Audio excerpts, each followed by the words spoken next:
साथियों, एक मारूफ कारोबारी हैं, एक बहुत बड़े ताजिर हैं, एक बिजनेसमैन हैं। उनकी मौत होती है, लेकिन मौत होती है ओल्ड एज होम में। अब वो तो इस दुनिया में नहीं रहे, लेकिन उनके जाने से कई तरह के सवालात मुआशरे के सामने, कौम के सामने, हमारी सोसाइटी के सामने इसलिए खड़े हुए इस एतबार से कि मुल्क का, दुनिया का कोई भी हिस्सा हो, क्या ओल्ड एज में जाकर ट्रीटमेंट इस तरीके से होगा?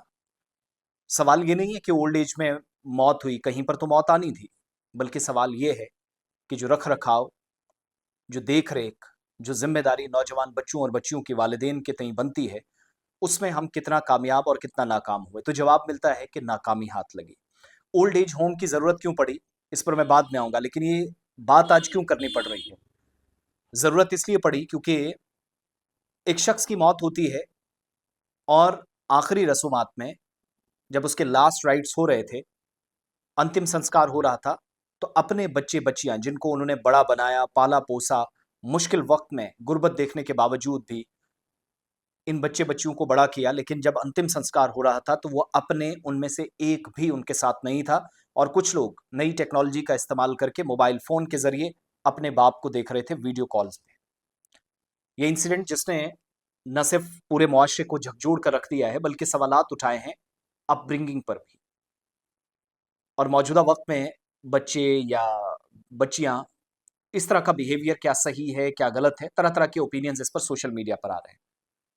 शिवचरण राम रतन गुप्ता पूरी ज़िंदगी 3 बेटियों की तालीम, उनकी तरबियत, उनका फ्यूचर अच्छा हो, इसके लिए अपनी ज़िंदगी निकाल दी। मगर बेटियों ने इस ओल्ड एज होम में बाद में इसे दाखिल करवा दिया, खुद दाएँ-बाएँ चली गई। काफ़ी अरसे से बीमार रहे, बिलाखिर वो चल बसे। तीनों बेटियाँ आखिरी रसूमात में शरीक भी नहीं हो सकी, बदकिस्मती आप पेरेंट्स की भी देखिएगा, बच्चियों की भी। वीडियो कॉल के ज़रिए बाप की आखिरी रसूमात सरअंजाम दी गई, जो मैंने आपको तस्वीर साथ में दिखाई है।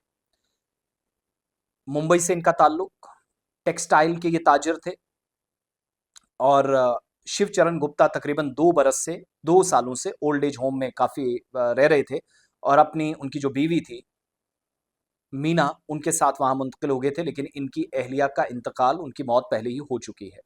ओल्ड एज होम इंतज़ामिया क्या बता रही है कि शिवचरण गुप्ता काफ़ी वक़्त से बीमार थे। मंगल की सुबह का दिन 3:30 बजे ये चल बसे और टेक्सटाइल का एक ताजिर, इसलिए बात करना भी ज़रूरी है। आज ब्रिटेन टेक्सटाइल का बॉयकॉट इंडिया ने किया था आज़ादी की लड़ाई के बीच और इंडियन टेक्सटाइल को अपनाने का ऐलान किया था। आज नेशनल हैंडलूम डे भी मनाया जा रहा है, जिस पर प्राइम मिनिस्टर ने कल वीडियो भी डाली है। इंतज़ामिया और कुछ लोकल्स की तरफ से इस ताजिर की जब मौत हुई तो इसकी आखिरी रसूमात या लास्ट राइट्स अंजाम दी गई।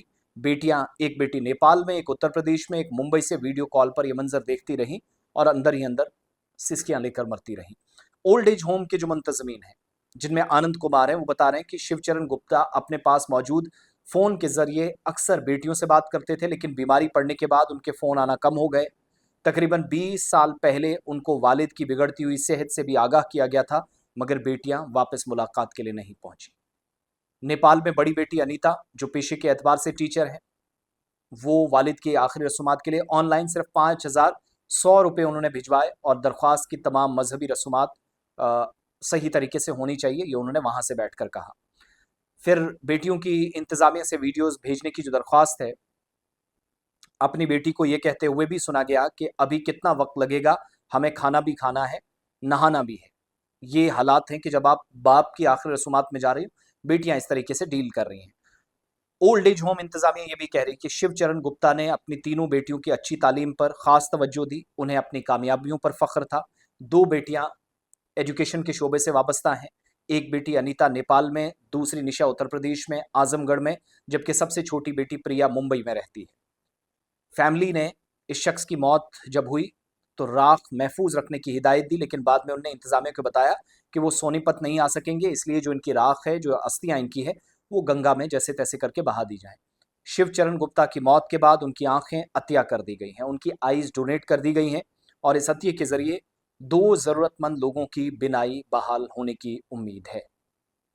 सवाल भी, सवाल का जवाब अधूरा भी, और आप जाते जाते भी एक शख्स जो इस दुनिया में नहीं रहा, उसकी आंखें किसी और को दुनिया दिखाने का काम करेंगी, ये क्लियर मैसेज है। लेकिन सबसे बड़ा सवाल ये कि ओल्ड एज होम में जो ट्रीटमेंट लोग करते हैं, वो अपने बच्चे और बच्चियां कब करेंगे? एक सवाल ये हमारे मुआशरे के सामने। दूसरा, पेरेंटिंग का जो तरीकाकार है, उस पर आप सवाल इससे बिल्कुल भी नहीं उठा सकते। क्योंकि बच्चियों ने जो वापस पेरेंट्स को दिया या बच्चों ने, उस पर सवाल पूछना ज़रूरी है। लेकिन वालिदैन की तरफ से जब अच्छी तालीम और तरबियत दी जाए, तो मुझे नहीं लगता कि उसमें कोई कमी वहाँ नज़र आनी चाहिए थी। कुछ मजबूरियाँ भी रहती है, लेकिन आखिरी रसूमात में ये मजबूरियाँ इस कदर आपके आड़े बाएंगी। सो कहानी सिर्फ इतनी सी है कि हर इंसिडेंट जाते जाते या होते होते या जब कोई हैपनिंग होती है तो वो सबक आमोज भी होता है। अब आपका ओपिनियन, आपकी राय क्या है? ज़रूर अपने मस्बत रद्द अमल से हमें आगाह कीजिएगा।